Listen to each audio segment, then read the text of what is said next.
Hi everyone, the Lone Wolf here. Welcome back to the Sunday recap, my weekly vlog where I cover my last week in gaming. And starting off with EVE Online, I played an average amount of EVE Online, I would say pretty normal week for me. A bit of mining, a bit of industry and all of that good stuff. What is especially still making me really good money is my blueprint copy business. So every 3 days, basically I set my jobs to last around 3 days. Then I take the blueprint copies off to Cheetah. And I try to sell them there in contracts, and a few of them are doing really well, like getting bought in the first 5 minutes of me posting them. They're really niches that are not filled by almost anyone else, and so those are basically making me quite a bit of money. Why 3 days? It takes almost 3 days to copy an Astraeus, and so basically every time an Astraeus is finished in the NPC station, I can also pick up some extra blueprint copies from my boss, go off to Cheetah and sell them. One thing I should say though is that I am outproducing the amount of contracts I'm actually selling every week. So at some point I'm going to have to scale that back a little bit from the full 10 jobs that I'm running at the moment. Probably 5 or 6 is something that's manageable if you keep an eye on what's selling well at that time. But yeah, very lucrative business. On the other side, inside Citadel, I've been mining a little bit and producing. I'm getting to learn to know the market there, right? Because since the UI Federation has installed their player-run market inside Citadel, I'm trying to see what kind of business is going there. And I think it's good news personally that it's especially mining equipment that's doing really well. So there seems to be a lot of demand for industry-related stuff. And yeah, that's basically what I'm focused on, right? Strip miners, mining upgrades, things like that.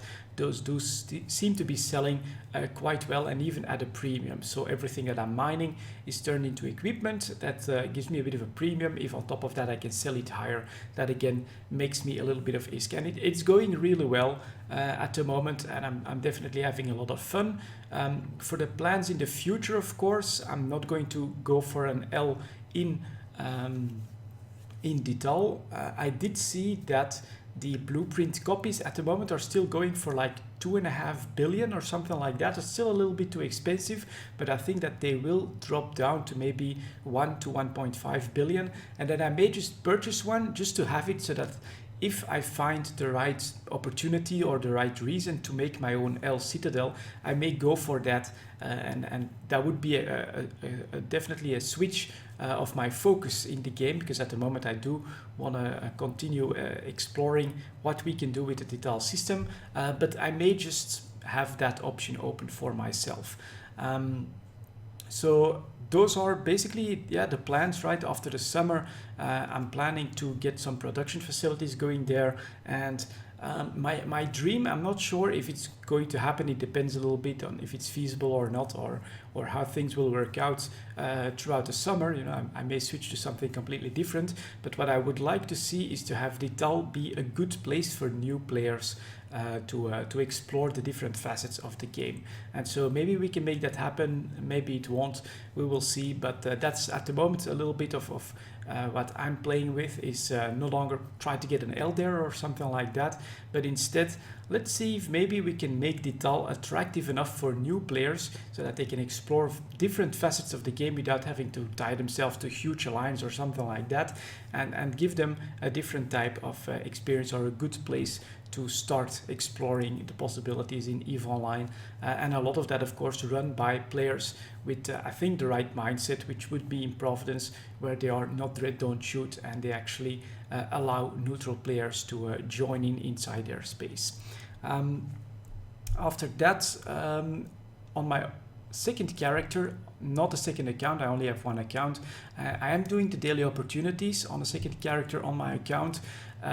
Those skill points, I think I'm going to put them all into PI, and I'm going to try to get a second character with like almost perfect PI skills going for that passive income, and then I'll probably, of course, try and do all of that in Citadel as well, which I think could just help evolve a newer character from me, or a character with very low SP from me. And that could be another very good information gateway for new players if they decide they want to stick with EVE Online. So That's basically what's been happening gameplay wise.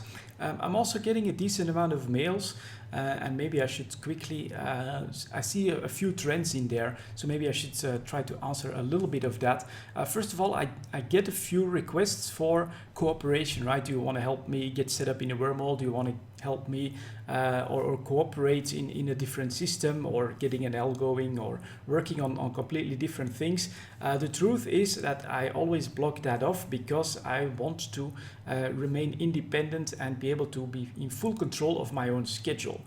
So at the moment, if you want to do something with me, well, you're gonna have to move in detail and see what you can do there, because that's basically where my focus is at the moment. And it's really hard for me to actually start to commit to other players, to helping other players, or even to accepting people in the corporations or things like that.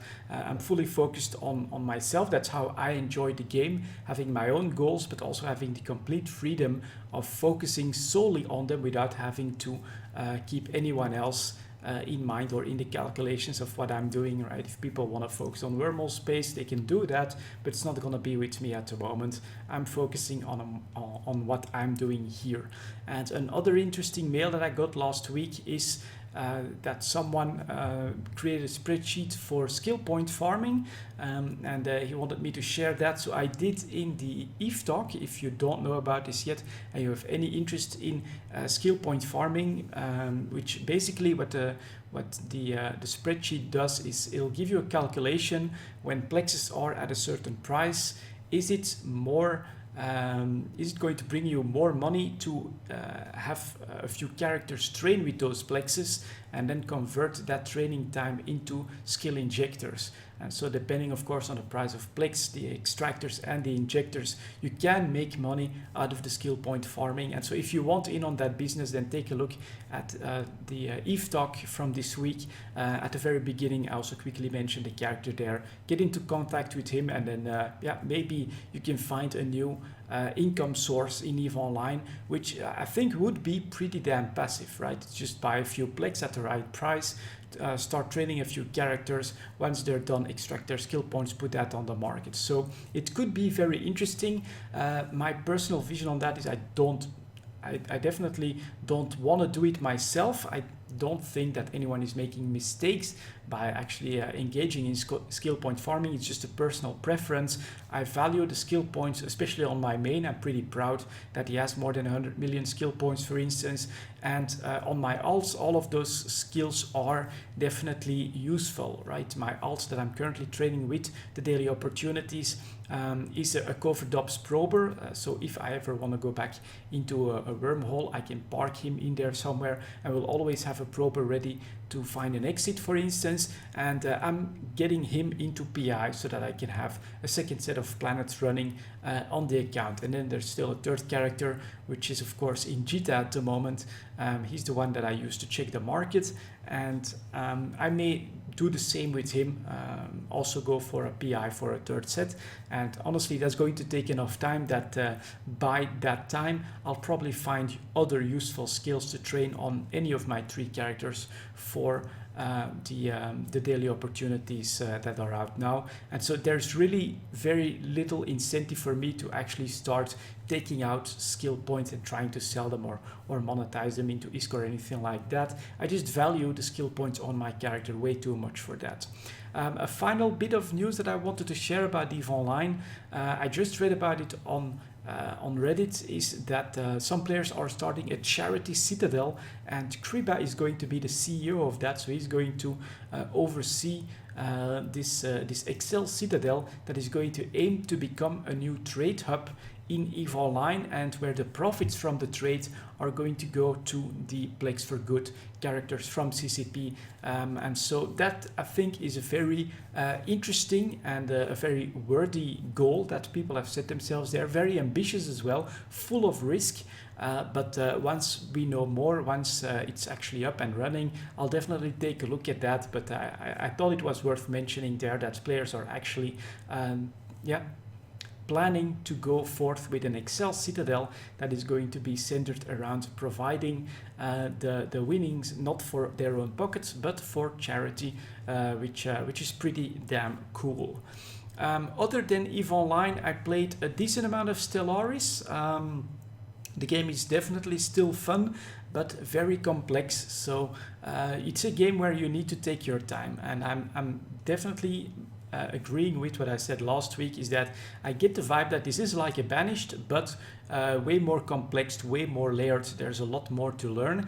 And I'm still playing very passively in a sense, because I'm playing with a civilization or a race that is against violence. So pacifists is what I've chosen here, not because it's my favorite playstyle or anything like that, but I think that gives me the best opportunity to learn all about the planet building, the different stations, the economy, the research, take my time without having to focus on war, without having to worry about internal factions and things like that.